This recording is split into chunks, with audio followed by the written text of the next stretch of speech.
narsalarni o'zi bilib tursa ham, iblisdan odamga nima uchun sajda qilmaganligining sababini so'radi.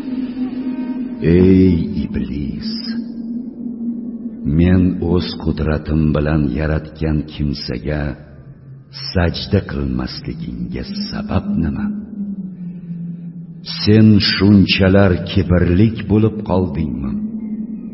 Yoki yuqori darajaga erishganlardanmisan? dedi. Iblis aytdi: Ha, men undan ko'ra afzalroqman. Chunki meni o'tdan yaratding, uni esa loydan yaratgansan. Alloh taolo iblisning bu kibru havosidan g'azablanib, sen jannatdan chiq.